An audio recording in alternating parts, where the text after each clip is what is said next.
Okay, so get ready because today we are diving deep into the world of floating point numbers. You know, I love a good math puzzle. And when you sent over these notes from a programming textbook, I have to admit, I thought, oh boy, this is going to be a tough one. It's not exactly light reading. Right, but then I got into it and now I can't stop thinking about it. It turns out how computers handle numbers like zero point 0.7 or 3.14, decimals, it's way more interesting and kind of weird than I ever expected.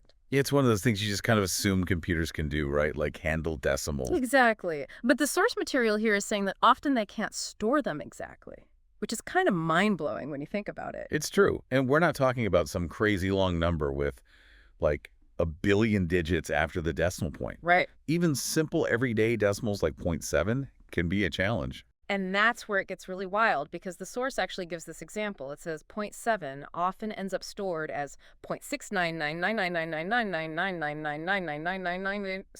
0.69999999999999999999999999999. Okay, that is super close, but still not zero point 0.7. So what is the deal here? What's going on? Well, it all comes down to binary, Okay, binary. right? That system computers use with just zeros and ones. Zeros and ones, got it. And it turns out, while incredibly powerful for all sorts of things, Oh, yeah. binary isn't very good at representing some fractions. Yeah. Like, how do you express 1/3 cleanly using only whole numbers?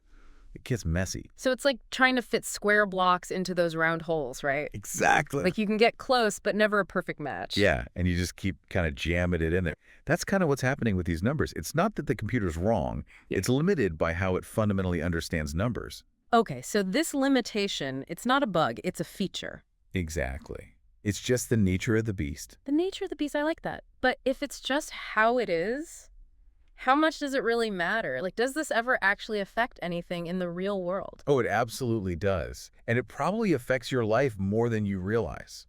Okay, so this all makes sense, theoretically.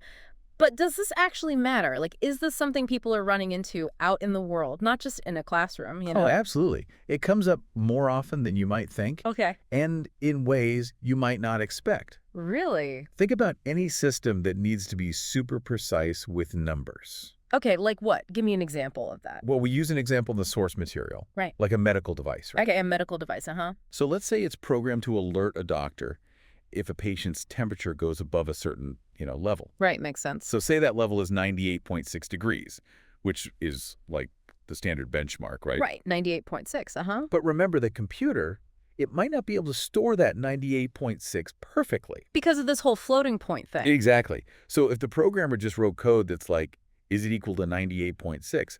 Well, the program could totally freak out. Oh, wow. Thinking a perfectly normal temperature is actually a problem, just because that teeny rounding difference. So someone's like, doctor, I'm burning up. And it's like, no, you're fine. Well, not quite burning up.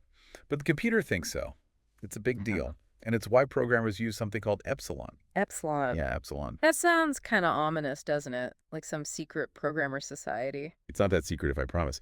It's basically just a fancy word for close enough, Close, man. Like instead of saying, is A exactly equal to B, they'll say, is A within a really, really tiny range of B? Oh, okay. So instead of freaking out because zero point 0.7 isn't exactly zero point 0.7 in computer world, we're Yeah. giving it a little, I don't know, a little wiggle room. Precisely. A little wiggle room. And this whole idea of epsilon, right? Yeah. This acceptance of a little imprecision, it's not just a computer thing, Oh, really? What do you mean? It's relevant to how we think about, like, everything. So, like, what do you mean by epsilon being relevant to how we think about everything? Well, think about how we measure things in real life. Okay. Whether it's like distance, Uh, or even something like ingredients in a recipe. There's always a margin of error, right? right. We might use inches or teaspoons or whatever, but even then, Yeah. it's not perfect. Right. A teaspoon of sugar is a teaspoon of sugar, but they're not all exactly the same. Exactly. Or think about how we decide what information to trust, what we think is true. Yeah. There are often different sides to every story. And what we choose to believe, it's often shaped by our own, perspectives and experiences and all of that. Sure. Just like with those floating point numbers, striving for absolute certainty, well, it's not always realistic. Mm. So you're saying by understanding these computer limitations, we're actually learning something about ourselves, too. That's pretty deep. It is. And maybe that awareness, this understanding of epsilon, this idea of close enough, can help us in other areas of life, make us more critical thinkers overall. Right, because if computers, which are supposed to be so precise, can't even get these tiny numbers exactly right, then what does that tell us about, like, everything else? It makes you think, right? It really does. Well, there you have it. Who knew that decimals could be so deep? We started with floating point numbers and ended up questioning the very nature of, well, reality. From computer code to, life itself, it seems like it all comes down to accepting a little bit of fuzziness around the edges.